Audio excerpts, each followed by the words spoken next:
এ যেন যুদ্ধে বিপর্যস্ত এক শহর। ধসে গেছে একের পর এক বাড়ি, ভবন। 4 দিন পার হলেও এখনো চলছে উদ্ধার অভিযান। সড়কের সামনে ছবি হাতে স্বজনদের হাহাকার, চোখে মুখে এক অনিশ্চয়তার ছাপ, প্রিয়জনদের ফিরে পাওয়ার আকুতি। তবে এই চিত্র যুদ্ধ বিধ্বস্ত গাজার নয়, বরং দক্ষিণ আমেরিকার দেশ ভেনেজুয়েলার। দেশটিতে গত সপ্তাহে জোড়া ভূমিকম্প আঘাত হানলেও এখনও শেষ হয়নি উদ্ধার অভিযান। দেশটির বিভিন্ন এলাকায় এখনও সম্ভব হয়নি পর্যাপ্ত সহায়তা পৌঁছানো।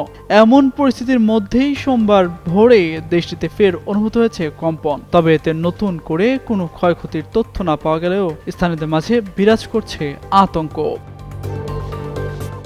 মঙ্গলবার ব্রিটিশ সংবাদ মাধ্যম বিবিসির এক প্রতিবেদনে এ তথ্য জানানো হয়েছে। এতে বলা হয়েছে, ভূমিকম্পের সবচেয়ে ক্ষতিগ্রস্ত শহরগুলোর একটি লা গুয়াইরা বন্দরের বাসিন্দারা তাদের স্বজন ও প্রতিবেশীদের খুঁজে বের করতে শাবল, হাতুড়ি ও কোদাল ব্যবহার করছেন। এখনও হাজার হাজার মানুষ নিখোঁজ রয়েছেন।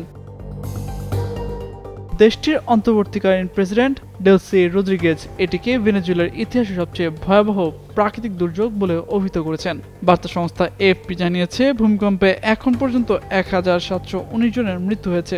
আন্তর্জাতিক সহায়তা পৌঁছলেও গুরুত্বপূর্ণ সময় পেরিয়ে যাওয়ায় জীবিতদের খুঁজে পাওয়ার আশা ক্রমেই ক্ষীণ হয়ে আসছে।